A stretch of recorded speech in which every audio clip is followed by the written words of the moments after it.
तो दोस्तों आज तारीख हो गई है 20 दिसंबर 2023 की, साथ ही में दिन है बुधवार का। तो आइए बिना देर किए फटाफट से जानते हैं आज की ताजा खबरें और मुख्य समाचार। तो देखें आज के मुख्य समाचार की पहली बड़ी खबर। कुल देवता मानकर गांव वाले जिनको पूजते रहे वो डायनासोर के अंडे निकले। वैज्ञानिकों की टीम ने जांच के बाद किया है ये बड़ा खुलासा। हालांकि ग्रामीण बोले ये भैरव देवता है, पूजा करना जारी रखेंगे। जी हाँ, मध्य प्रदेश के धार जिले के बाग क्षेत्र में गाँव पाडलिया समेत नर्मदा वैली क्षेत्र में डायनासोर के फॉसिल्स यानी कि हड्डियां बड़ी संख्या में मौजूद हैं। यहाँ पर अक्सर खुदाई के दौरान डायनासोर के फॉसिल्स यानी कि डायनासोर की हड्डियां और बाकी दूसरे सबूत मिलते रहते हैं। अभी हाल ही में बीते दिनों लखनऊ के बीरबल साहनीपुरा विज्ञान संस्था की एक टीम मध्य प्रदेश के ग्राम पाडलिया पहुंची थी। उन्होंने देखा कि कुछ गांव वाले गोल पत्थरों की पूजा कर रहे हैं। हालांकि जब वैज्ञानिकों ने पत्थरों की जाँच की तो पता चला कि ये तो डायनासोर के अंडे हैं। हालांकि ग्रामीण यानी कि गाँव वाले इन अंडों को कुल देवता मानकर पूजा कर रहे थे। ग्रामीण इन्हें काकर भैरव के नाम से पूज रहे थे। जैसा कि अभी हमने आपको बताया, मध्य प्रदेश के इस क्षेत्र में काफी मात्रा में डायनासोर के अंडे, इसके अलावा अन्य फॉसिल्स मौजूद हैं यानी कि हड्डियां वगैरह। कई ग्रामीणों को खेतों में इस तरह के फॉसिल्स मिलते रहते हैं। हालांकि गांव वालों को इसकी ज्यादा जानकारी नहीं है, लेकिन जानकार लोग इन्हें मौका मिलते ही चुरा लेते हैं। बताया गया है कि इनकी तस्करी कर अच्छी कीमत में लोग इन्हें बेच देते हैं। अभी हाल ही में जहाँ पे वैज्ञानिकों ने जाँच की है तो वहाँ पर एक दो नहीं बल्कि पूरे 101 अंडों का समूह था, लेकिन उसमें से काफी अंडे गायब हो चुके हैं। ऐसी आशंका जताई जा रही है कि शायद ये अंडे चोरी हुए हैं। तो दोस्तों जैसा कि आपने जाना, लोगों की मान्यता या पहले की कोई मान्यता जांच करने के बाद बिल्कुल ही अलग हो सकती है। हालांकि इन सब के बावजूद भी आस्था का कुछ भी नहीं किया जा सकता। लोगों ने इसके बावजूद भी कहा है कि हम पूजा करना जारी रखेंगे। देखिए अगली खबर। शाहरुख खान की पत्नी गौरी से पूछताछ के लिए ईडी भेजेगा नोटिस। लखनऊ में दर्ज हुआ है धोखाधड़ी का एक मामला। जी हाँ, फिल्म अभिनेता शाहरुख खान की पत्नी गौरी खान को प्रवर्तन निदेशालय यानी कि ईडी नोटिस भेजने की तैयारी कर रहा है। गौरी खान लखनऊ की real estate company Tulsiani group की ब्रांड एम्बेसडर है। ईडी उनसे पूछताछ करेगा कि उन्होंने ब्रांड एम्बेसडर बनने के लिए कितने रुपए लिए हैं। असल में तुलसियानी ग्रुप के संचालकों पर निवेशकों और बैंकों का करीब 30 करोड़ हड़पने का आरोप है। तो ईडी यानी कि प्रवर्तन निदेशालय इसी मामले की जांच कर रहा है और ये पूछेगा कि गौरी खान ने ब्रांड एम्बेसडर बनने के लिए, प्रचार करने के लिए कितने पैसे लिए हैं और जो धोखाधड़ी हुई है, जो आरोप वगैरह लगे हैं, तो इनमें उनका क्या रोल है। तो शाहरुख खान की पत्नी को लेकर ये एक बड़ी खबर आ रही है। देखिए अगली खबर कि पीएम मोदी ने लोगों से मांगा सरकार और सांसदों का रिपोर्ट कार्ड। साथ ही में पीएम मोदी ने पूछा चुनाव में कौन से मुद्दे अहम हैं। जी हाँ, 2024 के लोकसभा चुनाव घोषित होने में अब कुछ ही महीने का समय बचा हुआ है, यानी कि जल्द ही प्रधानमंत्री का चुनाव आने वाला है। तो इन्हीं चुनावों को ध्यान में रखकर पीएम मोदी जनता के मन की बात सुन रहे हैं नमो ऐप के जरिए। दोस्तों आपको बता दें, आप नमो ऐप के जरिए सीधे सरकार को सलाह दे सकते हैं। अभी हाल ही में पीएम मोदी ने एक सर्वे करना शुरू किया है अपनी सरकार की काम को लेकर और अपने नेताओं को लेकर। पीएम मोदी सर्वे के जरिए अपनी सरकार की तमाम योजनाओं, राष्ट्रीय अंतर्राष्ट्रीय स्तर पे किए गए काम और सांसदों की यानी कि जो बड़े बड़े नेता हैं उनकी समीक्षा करना चाहते हैं। उनके बारे में जानना चाहते हैं कि जनता उन नेताओं को लेकर क्या सोचती है, क्या कहती है, ताकि जनता के मन के मुताबिक चुनावी वादे और सांसदों को पेश किया जा सके। अभी हाल ही में नमो ऐप पर जनमन सर्वे शुरू किया गया है। इसमें कुल 13 सवाल पूछे गए हैं, जिसमें आप भी अपनी राय दे सकते हैं। पहला सवाल है कि मोदी सरकार के समग्र प्रदर्शन को लेकर आपकी क्या राय है, यानी कि पीएम मोदी ने पिछले 5 साल में जो काम किया है उस पर आपका क्या कहना है। दूसरा सवाल है कि आने वाले भविष्य को लेकर आप क्या आशा रखते हैं। वहीं तीसरी बात ये पूछी गई है कि दुनिया भर में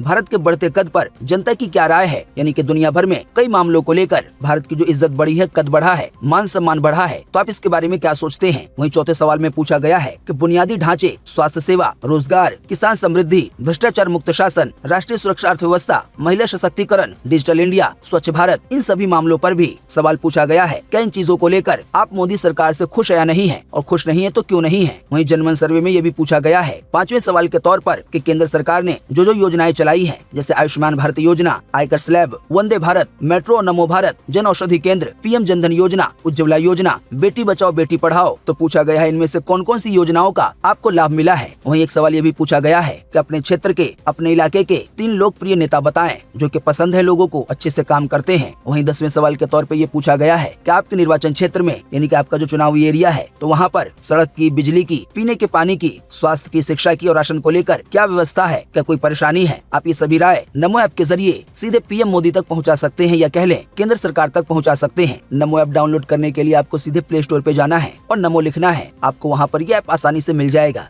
देखिए अगली खबर कि 2024 का राष्ट्रपति चुनाव नहीं लड़ पाएंगे डोनाल्ड ट्रंप। वहां के सुप्रीम कोर्ट ने राष्ट्रपति के पद के लिए उनको अयोग्य घोषित कर दिया है, यानी कि वो इसके लायक नहीं है। कोर्ट ने कहा है कि वो संसद के हमले के जिम्मेदार हैं। जी हाँ, पूर्व अमेरिकी राष्ट्रपति डोनाल्ड ट्रंप 2024 में होने वाले राष्ट्रपति का चुनाव नहीं लड़ पाएंगे। कोलोराडो की सुप्रीम कोर्ट ने उन्हें राष्ट्रपति पद के लिए अयोग्य घोषित कर दिया है, यानी कि वो राष्ट्रपति बन ही नहीं सकते। उन्हें 6 जनवरी 2021 को हुई यूएस कैपिटल हिंसा के लिए, यानी कि अमेरिकी संसद में जो झगड़ा हुआ था, जो हिंसा वगैरह हुई थी, उसके लिए जिम्मेदार माना गया है। इसका दोषी ठहराया गया है। इसी की वजह से कोर्ट ने कहा है कि डोनाल्ड ट्रंप राष्ट्रपति के पद के लायक नहीं है। देखिए अगली खबर, अब समलैंगिकों को भी आशीर्वाद दे सकेंगे पादरी। पोप फ्रांसिस ने दे दी है मंजूरी। हालांकि 2 साल पहले सेम सेक्स मैरिज को पाप यानी कि गुनाह बताया था। जी हाँ, पोप फ्रांसिस ने आखिरकार धर्मगुरु या पादरी को ये परमिशन दे दी है कि वो सेम सेक्स कपल्स या समलैंगिकों को आशीर्वाद दे सकते हैं। आसान शब्दों में कहें तो उन जोड़ों को आशीर्वाद दे सकते हैं जिनमें लड़की लड़की आपस में शादी कर लेती हैं या लड़के लड़के आपस में शादी कर लेते हैं। इसी को सेम सेक्स मैरिज कहा जाता है या समलैंगिक विवाह कहा जाता है। हालांकि ये मंजूरी इसलिए अहम है क्योंकि महज 2 साल पहले वेटिकन सिटी में पोप के ऑफिस से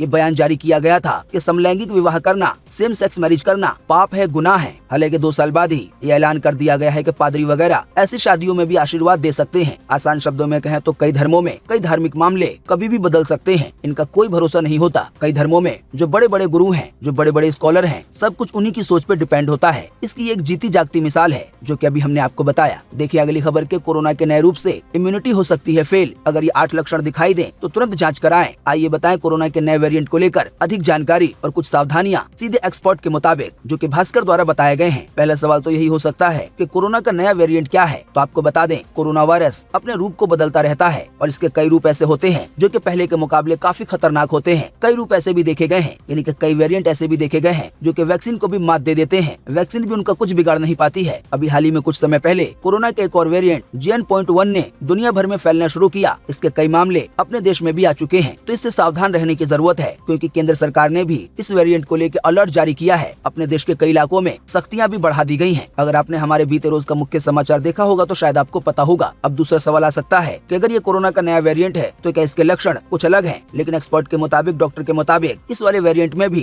पहले के मुकाबले जो लक्षण बताए गए हैं कोई खास उनमें फर्क नहीं है। यानी कि इसके भी लक्षण हैं तेज बुखार आना, बार बार चढ़ना, लगातार खांसी आना, बिना काम किए जल्दी थकान हो जाना, नाक बंद होना, गले में दर्द रहना। हालांकि यहाँ पर एक बड़ा सवाल हो सकता है कि कोरोना के इस नए वाले वेरिएंट से किन लोगों को सबसे ज्यादा रिस्क है, किन लोगों को ज्यादा खतरा है। तो बताया गया है इस वाले वेरिएंट से उन लोगों को ज्यादा खतरा है जिन लोगों की इम्यूनिटी कमजोर है, या जो छोटे बच्चे हैं, या जो बुजुर्ग हैं, या जो गर्भवती महिलाएं हैं। तो इन 4 तरह के लोगों के लिए ये वाला वेरिएंट रिस्की हो सकता है। हालांकि बताया गया इन 4 तरह के लोगों को छोड़कर अगर किसी को अभी हाल ही में कोरोना जैसे लक्षण दिखाई देते हैं तो उनको तुरंत डॉक्टर के पास जाने की जरूरत नहीं है। हालांकि अगर चाहे तो जा सकते हैं, लेकिन अगर नहीं जाएंगे, केवल अपने आप को आइसोलेट कर लेंगे या गर्म पानी का गरारा वगैरह करेंगे और कोरोना को लेकर जो सावधानियां वगैरह हैं उसको अपनाएंगे तो वो ऐसे ही ठीक हो जाएंगे। लेकिन अगर जिनकी इम्यूनिटी कमजोर है, जो छोटे बच्चे हैं, बुजुर्ग हैं, गर्भवती महिलाएं हैं, अगर इनमें इस तरह के लक्षण देखे जाते हैं जो कि अभी हमने आपको बताया, तो ऐसे लोगों को तुरंत डॉक्टर से दिखाने की जरूरत है। अब दोस्तों यहाँ पर आपके मन में एक और सवाल आ सकता है कि आखिर कैसे पता करें हमारी इम्यूनिटी कमजोर है या नहीं। तो इसके लिए बताया गया है कि अगर आपकी इम्यूनिटी कमजोर होगी तो ऐसे लोगों को बार बार सर्दी जुकाम होता रहता है, हर समय थकान महसूस होती है, तनाव जैसे हालात बने रहते हैं, पेट में कोई न कोई समस्या होती रहती है, एलर्जी प्रॉब्लम होती है। तो ये वो कुछ बातें हैं जिनके जरिए आप समझ सकते हैं कि आपकी या किसी और की इम्यूनिटी कमजोर है या नहीं। अब इसके बाद एक और सवाल आ सकता है कि अगर ये पता चल गया कि हमारी इम्यूनिटी कमजोर है तो इसको कैसे बढ़ा सकते हैं। तो इसके जवाब में एक्सपर्ट ने बताया है, डॉक्टरों ने बताया है कि वायरस, फ्लू और बीमारियों से बचने के लिए इम्यूनिटी को बूस्ट करना जरूरी है, यानी कि इसको बढ़ाना जरूरी है। इसके लिए आप रोजाना मौसमी फल और सब्जियां खा सकते हैं, यानी कि सब्जियों को और फलों को भरपूर मात्रा में खाएं। जिस मौसम में जो सब्जियां मिलती हैं, जिस मौसम में जो फल मिलते हैं, तो उनका सेवन करें जहां तक हो सके। बाकी बताया गया अगर अभी इस समय आप सर्दियों में कुछ काम करेंगे तो ये काम आपको कोरोना से ही नहीं बल्कि जो नॉर्मल फ्लू है जो कि सर्दियों में होता है, बुखार खांसी वगैरह या दूसरी परेशानियां, तो उनसे भी बचाएंगे। जैसे कि साफ सफाई का ध्यान रखें।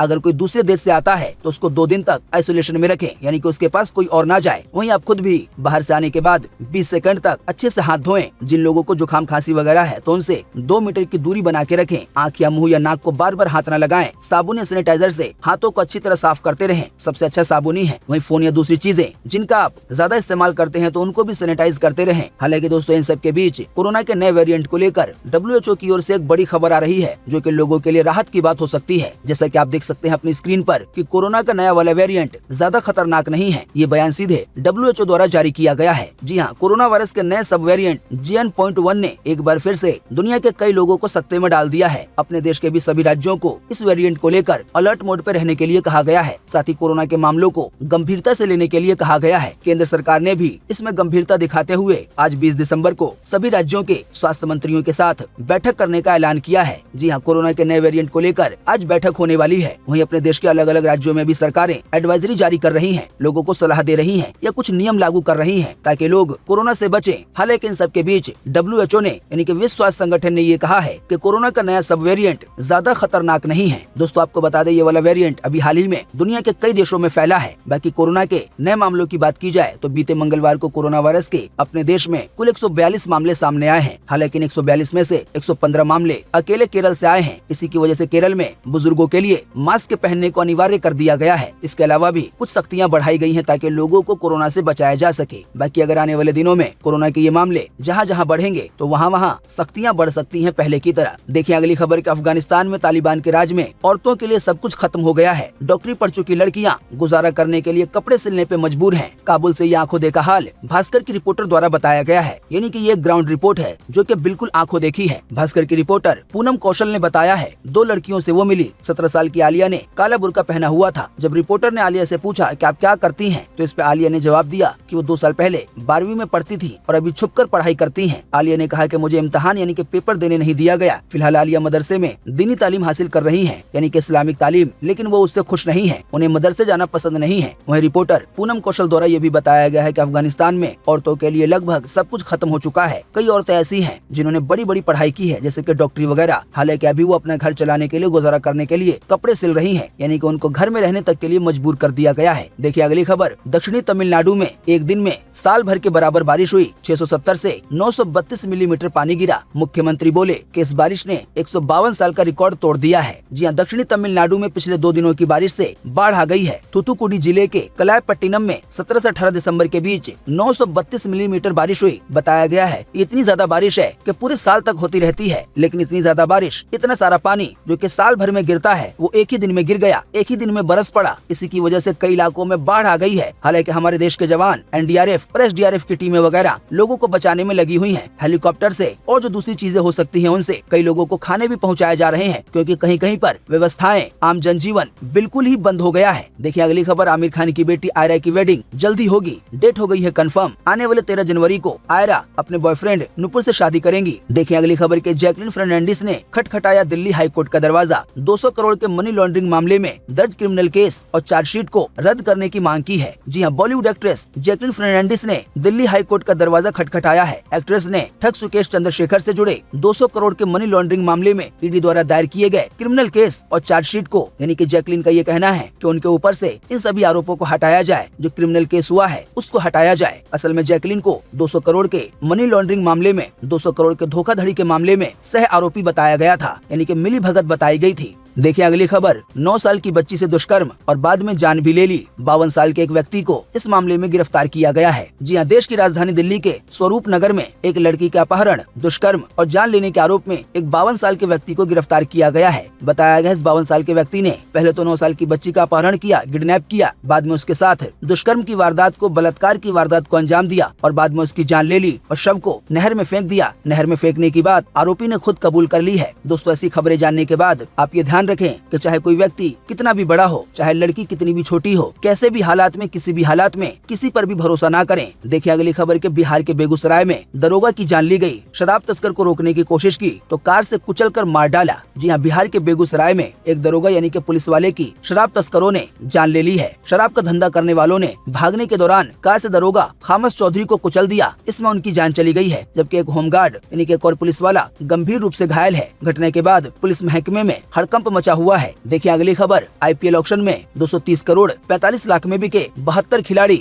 स्टार्क बने सबसे महंगे खिलाड़ी। कोलकाता नाइट राइडर्स ने 24 करोड़ 75 लाख रुपए में उन्हें खरीदा। जी हाँ, इंडियन प्रीमियर लीग यानी कि IPL के 17वें सीजन का मिनी ऑक्शन 8 घंटे तक चला। बाकी दोस्तों, आप अपनी स्क्रीन पर ये सभी जानकारियां देख सकते हैं कि कौन से खिलाड़ी को किस टीम ने कितने रुपए में खरीदा है। अगर मैं एक एक करके सभी खिलाड़ियों के बारे में बताऊंगा तो वीडियो काफी लंबा होगा। देखिए अगली खबर, रोहिंग्या मुसलमानों के फर्जी इंडियन बनने पर कश्मीर में लिया गया बड़ा एक्शन। आइए बताएं क्या है अधिक जानकारी। जी हाँ, जम्मू कश्मीर की पुलिस ने जम्मू में अवैध रूप से बसे रोहिंग्या प्रवासियों को आश्रय प्रदान करने और इसमें उनकी मदद करने वाले लोगों के खिलाफ बड़े अभियान के तहत बीते मंगलवार को 7 दंपत्तियों समेत यानी कि 7 पति पत्नी समेत 50 से ज्यादा लोगों को या तो कस्टडी में लिया या तो उन्हें गिरफ्तार कर लिया है। पुलिस ने ये जानकारी खुद दी है, यानी कि उन लोगों को पकड़ा गया है जो रोहिंग्या मुसलमान अवैध रूप से यहाँ पे रह रहे थे और जिन लोगों ने इनको आश्रय यानी कि पनाह दी हुई थी। देखिए अगली खबर के चौथी बार दाऊद इब्राहिम के मरने की खबर निकली गलत। पाकिस्तान में 5 लेयर की सिक्योरिटी में मौजूद है अंडरवर्ल्ड डॉन, जहर देने की बात अफवाह बताई गई। जी अभी हाल ही में दाऊद इब्राहिम को लेकर ये कहा गया था, जिसको अंडरवर्ल्ड डॉन समझा जाता है। ये अपने देश में भी मोस्ट वांटेड है, इस पे 25 लाख रुपए का इनाम भी है। इसी को लेकर कहा गया था कि इसको जहर दे दिया गया है। हालांकि ये सभी बातें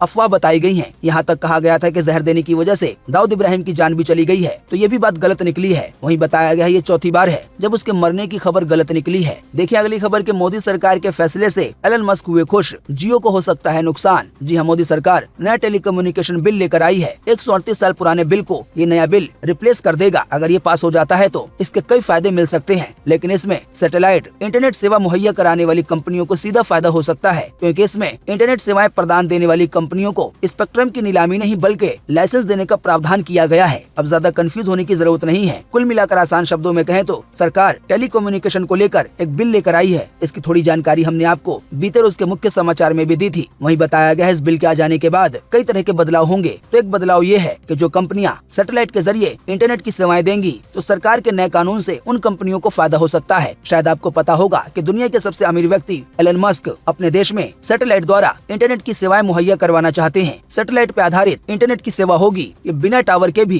अच्छे से काम करेगी। चाहे आप पहाड़ पर हो या बहुत दूर जंगलों में हो, तब भी वहाँ पर सैटेलाइट द्वारा इंटरनेट की सेवाओं का आप आनंद उठा पाएंगे। देखिए अगली खबर की हिट फिल्मों की रेसिपी ढूंढने जाएंगे तो मात खाएंगे। एनिमल मूवी के डायरेक्टर प्रशांत ने कहा, अगर फिल्म की कहानी दमदार है तो बड़े बजट या बड़े स्टार की भी जरूरत नहीं पड़ती। देखिए अगली खबर के दिल्ली की अवैध कॉलोनियों और झुग्गियों को अब 3 साल तक नहीं तोड़ा जा सकेगा। तो जो भी 40 लाख लोग दिल्ली में अवैध कॉलोनियों में या झुग्गियों में रह रहे हैं, उनको ये बड़ी राहत मिली है। देखिए अगली खबर के बिहार में पेट्रोल डीजल सस्ता हुआ, लेकिन महाराष्ट्र में बढ़े रेट। जी हाँ, अंतर्राष्ट्रीय बाजार में कच्चे तेल की कीमतों में हल्की तेजी दिख रही है। आज बुधवार को बिहार में पेट्रोल 43 पैसे और डीजल 40 पैसे सस्ता हुआ। ऐसे ही राजस्थान में पेट्रोल 35 पैसे और डीजल 32 पैसे सस्ता हुआ। गोवा, जम्मू कश्मीर, झारखंड में भी पेट्रोल डीजल की कीमतों में गिरावट आई है। हालांकि महाराष्ट्र में पेट्रोल 58 पैसे और डीजल 55 पैसे महंगा हुआ। मध्य प्रदेश में पेट्रोल 27 पैसे तो डीजल 24 पैसे महंगा हुआ। इसके अलावा आंध्र प्रदेश, कर्नाटक, मणिपुर में भी पेट्रोल के दाम बढ़े हुए दिखे। दोस्तों आपको बता दें, पेट्रोल में ये थोड़ी बहुत कमी तेल कंपनियों द्वारा नहीं की गई है, बल्कि राज्य सरकार पेट्रोल डीजल पर जो वेट लगाती है, जो टैक्स लगाती है, उसमें थोड़े बहुत बदलाव की वजह से इस तरह के बदलाव देखने को मिलते हैं। देखिए अगली खबर के एक व्यापारी ने बनवाया राम मंदिर का डायमंड नेकलेस। 40 आर्टिस्ट ने 35 दिन में इसको तैयार किया है। इसको बनाने में 5000 अमेरिकन हीरो का इस्तेमाल किया गया है। असल में ये एक ऐसा नेकलेस है या कह लें ऐसा हार है जिसके नीचे लॉकेट के बजाय राम मंदिर बना हुआ है, यानी कि जो डिजाइन है वो पूरा राम मंदिर का है। आप खुद भी देख सकते हैं तस्वीर में।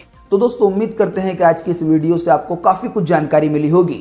हम बस इसके बदले में आपसे इतना ही चाहते हैं कि आप इस वीडियो को लाइक कर दें और शेयर कर दें, क्योंकि आपका लाइक और शेयर करना ही होता है हमारी मेहनत का फल।